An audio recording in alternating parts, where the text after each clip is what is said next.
বহুল আকাঙ্ক্ষিত ডাকসু নির্বাচন আজ। সুষ্ঠু ভোট আয়োজনে প্রস্তুত ঢাকা বিশ্ববিদ্যালয় প্রশাসন। সর্বোচ্চ নিরাপত্তা নিশ্চিতে রয়েছে কড়া বিধিনিষেধ। শিক্ষার্থী বান্ধব ক্যাম্পাসে প্রত্যাশার নিজেদের অধিকার রক্ষায় উন্মুখ ভোটাররা। সুমন রায়হানের ক্যামেরায় খালিদ ইবনে মিজানের রিপোর্ট।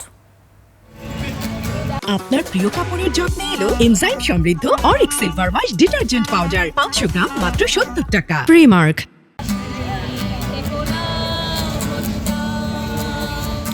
টানা 2 সপ্তাহের প্রচারণা আর নানান জল্পনা কল্পনা শেষে ভোট দেওয়ার অপেক্ষা। নতুন ক্যাম্পাস দেখার অভিপ্রায়ে উৎসবে ভাসছে প্রাচ্যের অক্সফোর্ড খ্যাত ঢাকা বিশ্ববিদ্যালয়। ভোটের মাঠে নানা সমীকরণ আর প্রচারণার বৈচিত্র্য মিলিয়ে শেষ হাসি হাসতে উন্মুখ অনেক প্রার্থী। আলোচনা সমালোচনায়ও নিজেকে সামনে নিয়ে এসেছেন অনেকে। এবারের ডাকসু নির্বাচনে লড়ছেন সর্বোচ্চ সংখ্যক প্রার্থী।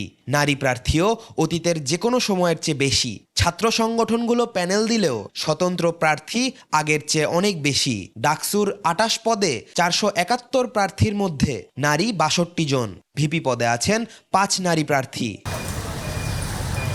24-এর গণ অভ্যুত্থানের পর দেশের প্রথম নির্বাচন হিসেবে ডাকসু পাচ্ছে বিশেষ গুরুত্ব।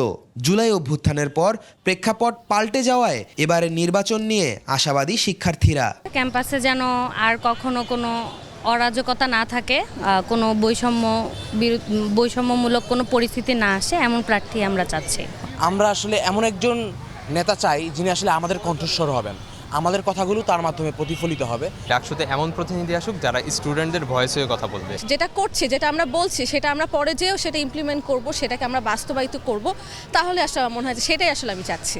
আমরা নিজেদের মধ্যে কাদা চুরাচুরি করছি, এগুলো আমরা চাই না। প্রতিহিংসামূলক রাজনীতি, প্রতিহিংসামূলক কাদা চুরাচুরি একে অপরের প্রতি, এগুলো আমরা চাচ্ছি না। গণতন্ত্র পুনরুদ্ধারে এবারের ডাকসু গুরুত্বপূর্ণ ভূমিকা রাখবে আশা সাবেক এই ডাকসু নেতার। আমাদের সবাই রাজনৈতিক দলের সাথে সম্পর্কযুক্ত ছাত্র সংগঠনগুলোই কিন্তু প্রধান ধারা ছিল। স্বতন্ত্র দু একটা বিচ্ছিন্ন ঘটনা ছিল। নতুন করে যারা রাজনৈতিক দল গঠন করেছে, একসময় ছাত্র নেতা ছিল 2019-এ বা 2024-এ, তারা যখন দল গঠন করে পুরনো পথে হাঁটছে, এটাও ছাত্ররা পছন্দ করছে না। ফলে এত স্বতন্ত্রের ছড়াছড়ি।